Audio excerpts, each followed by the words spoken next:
तो बिना किसी देरी के स्टार्ट करते हैं अपनी वीडियो को। सबसे पहले मैं आपको कुछ पॉइंटर्स बता दूं इसमें कि इसकी मुख्य डेट क्या क्या है, मुख्य तारीखें क्या क्या हैं, तो वो आपको क्लियर होंगी कि इसका जो फॉर्म आपको शॉर्ट नोटिस 20 तारीख को आया था, मैंने आपको अपडेट दिया था अगर याद हो तो आपको। 30 नवंबर को इसका आज ऑफिशियली नोटिस आ चुका है। आज के दिन इसका ऑफिशियल नोटिफिकेशन जारी किया गया। नोटिफिकेशन के अंदर जो एग्जाम आपकी फॉर्म फिलिंग की डेट बताई गई है वो है 2 दिसंबर, यानी कि 2 दिसंबर यानी कि मंडे सोमवार से आपकी फॉर्म फिलिंग शुरू हो जाएगी। सोमवार वाले दिन से आपकी फॉर्म फिलिंग शुरू हो रही है। उसके अलावा अगर मैं बात करूं कब तक चलेगी तो 22 दिसंबर तक आपकी फॉर्म फिलिंग चलने वाली है। 2 तारीख से लेकर 22 तारीख तक आपकी फॉर्म फिलिंग चलेगी, मतलब 20 दिन का समय आपको मिलेगा इसके फॉर्म को फिल करने के लिए। एग्जाम के बारे में बोला गया है कि अभी एग्जाम डेट नहीं है, वो बताया गया कि बाद में आ जाएगी, उसको बाद में ही बताया जाएगा। और मोस्ट ऑफ द टाइम ये होता है कि एग्जाम वगैरह की डेट हमेशा बाद में देखने को मिलती है। ठीक है, चलो अब थोड़ा सा आगे बढ़ते हैं और बात करते हैं कि करके हर एक पोस्ट कितनी पोस्ट है, कितनी सैलरी है। तो मटेरियल असिस्टेंट की 19 पोस्ट, सैलरी 29,200 से लेकर 92,300 तक रहेगी। और इसमें ग्रेजुएशन मांगा गया है कि अगर आपने स्नातक की डिग्री पा रखी है तो आप इसके लिए जा सकते हैं। हां, अगर आपके पास मटेरियल असिस्टेंट के अंदर डिप्लोमा भी है तब भी आप इसको फॉर्म को फिल कर सकते हैं बिना डिग्री के, वरना आप ग्रेजुएशन के साथ इसको फिल कर सकते हैं। फिर है JOA, यानी कि अगर हम बात करें जूनियर ऑफिसर असिस्टेंट की पोस्ट, जहां 27 पोस्ट टोटल आई हैं और यहां भी सैलरी आपकी 19,900 से लेकर 63,200 तक है। और 12वीं पास बच्चा इसके लिए फॉर्म फिल कर सकता है, लेकिन उसको टाइपिंग भी क्वालिफाई करनी होगी। इसमें टाइपिंग टेस्ट भी होगा। किसकी पोस्ट के लिए? अगर हम बात कर रहे हैं तो जूनियर ऑफिसर असिस्टेंट की पोस्ट के लिए। फिर आती है आपकी सिविल मोटर ड्राइवर की पोस्ट, इसकी 4 पोस्ट है और यहां आपका 19,900 से लेकर 63,200 तक है। 10वीं पास विद ड्राइवरी लाइसेंस, आपके पास DL होना चाहिए और आप 10th क्लास पास होने चाहिए, आप इस वैकेंसी के लिए एलिजिबल होंगे। अभी एज क्राइटेरिया पर भी आऊंगा मेरे लाल। अगर मैं बात करूं तो यहां पर आता है टेली ऑपरेटर सेकंड की पोस्ट। इस पोस्ट में आपको 14 पोस्ट देखने को मिल रही हैं लेवल 2 की। 19,900 से लेकर 63,200 तक का आपका सैलरी स्ट्रक्चर रहेगा।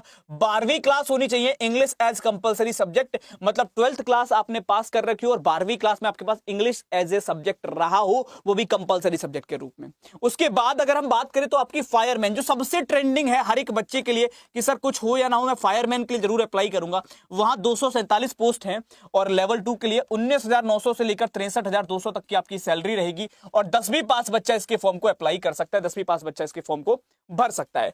फिर आता है कारपेंटर और ज्वाइनर, इसकी 7 पोस्ट हैं जो 19,900 से लेकर 63,200 तक है और 10वीं पास बच्चा इसके लिए भी अप्लाई कर सकता है कारपेंटर की पोस्ट पर। लेकिन देखो, कारपेंटर की पोस्ट हो या मैं बात करूं आपका पेंटर और डेकोरेटर की पोस्ट हो, इन दोनों पोस्ट के लिए आपको साथ में डिप्लोमा आवश्यक है। आपको मतलब एक कहते हैं ना क्वालिटी सर्टिफिकेट कि आप कारपेंटर हैं उसका डिप्लोमा आपके पास हो, पेंटर है या डेकोरेटर है उसका डिप्लोमा आपके पास होना चाहिए, ITI कह सकते हो, होनी चाहिए। बट अगर आप MTS के लिए जा रहे हैं मल्टीटास्किंग ऑफिसर, तो आप 11 पोस्ट इसके लिए हैं। लेवल 1 की 18,000 से लेकर 56,900 तक सैलरी और 10वीं पास इसमें फॉर्म भर सकते हैं।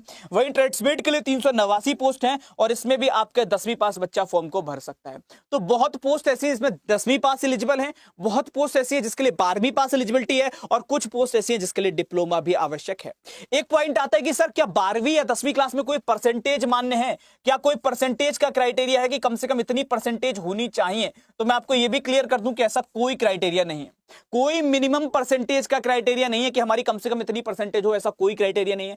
एक पॉइंट और डाउट आता है कि सर क्या ये परमानेंट नौकरी है या अग्निवीर के जैसे 4 साल की नौकरी है? तो लल्ला मैं क्लियर कर दूं कि एक परमानेंट नौकरी है, ये 4 साल वाली नौकरी नहीं है।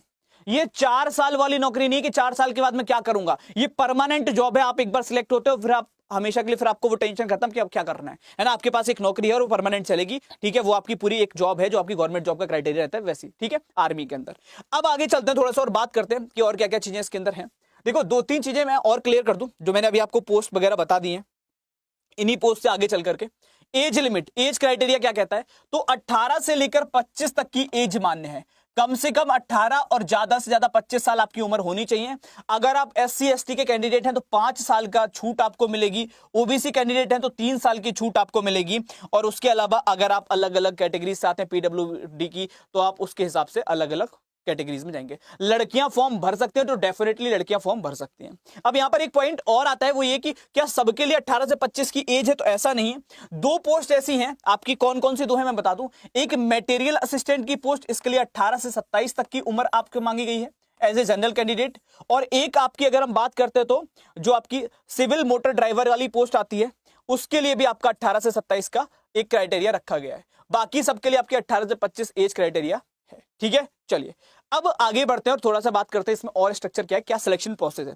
तो सिलेक्शन प्रोसेस की पहली स्टेप मैं आपको बता दूं, एक आपका फिजिकल और रिटन एग्जामिनेशन दो होंगे। पहली स्टेज फिजिकल है, लेकिन फिजिकल जो है वो सबके लिए अलग अलग है, मतलब हर एक पोस्ट के हिसाब से डिफरेंट डिफरेंट आपको देखने को मिलेगा। ऐसा नहीं कि सब में, जैसे मटेरियल असिस्टेंट के लिए जाओगे तो वहां सिर्फ और सिर्फ आपका क्वालिटी टेस्ट होगा, वहां कोई फिजिकल का वैसा टेस्ट आपको देखने को नहीं मिलेगा। लेकिन उसके अलावा अगर आप कोई भी पोस्ट के लिए जाते हैं तो आपको अलग अलग फिजिकल स्ट्रक्चर देखने को मिलेगा। बाकी आपका ये एग्जाम पैटर्न बनकर आता है। अब एग्जाम पैटर्न में क्या क्या है वो आप ध्यान से नोटिस करिएगा लल्ला। देखो, एग्जाम पैटर्न में आपको जनरल अवेयरनेस देखने को मिलेगी। मैंने पहले भी आपको बताया था कि जो आप स्ट्रक्चर फॉलो होता हुआ देखते हैं किसी भी एग्जाम के लिए, जनरली एसएससी के अंदर कोई भी एग्जाम के लिए जब आप इस स्ट्रक्चर को फॉलो होता हुआ देखते हैं तो आपको समझ में आता है कि हाँ सर ये सब तो मैंने पढ़ रखा है या ये सब तो मैंने देख रखा है। और वही सब कुछ इसके अंदर है। रीजनिंग आती है 50 क्वेश्चन की, 50 नंबर की। उसके अलावा आपका मैथ्स आता है 25 क्वेश्चन, 25 नंबर। इंग्लिश आती है 25 क्वेश्चन, 25 नंबर। और जनरल अवेयरनेस आती है 50 क्वेश्चन, 50 नंबर। मतलब रीजनिंग और जनरल अवेयरनेस के 50-50 क्वेश्चन, इंग्लिश और मैथ के 25-25 क्वेश्चन। लेकिन ये चारों वही विषय हैं लल्ला जो चारों आपके सीजीएल में, सीएचएसएल में, सीपीओ में, इवन जीडी के अंदर भी इंग्लिश और हिंदी में से कोई एक भाषा पूछ लेता है तो वही सारे विषय आपको देखने को मिलेंगे। अच्छा, इसका कल मैं एक प्रीवियस ईयर पेपर लेकर आ रहा हूं, आप लोग बताना कितने लोग क्लास अटेंड करने को तैयार हो। इसी चैनल पर मैं इसका प्रीवियस ईयर पेपर सॉल्व करवाऊंगा कल। और अगर आप लोग क्लास करने आते हो, आपको पढ़ना है, तो मैं इसकी फ्री क्लास शुरू करूंगा यूट्यूब पे। मेरा प्रॉमिस है लल्ला, मेरा प्रॉमिस है आपसे। कल मैं पेपर लगवाऊंगा इसका सुबह 11 बजे। मैं बता दूं, कल मैं इसका पेपर लगवाऊंगा सुबह 11 बजे, बिल्कुल फ्री होगा। आप चाहो चैनल अभी सब्सक्राइब कर लो, पैसे नहीं कट रहे हैं, फ्री है और फ्री ही क्लास आपको मिलेगी। मैं कोई बैच की बात नहीं कर रहा हूं आपसे।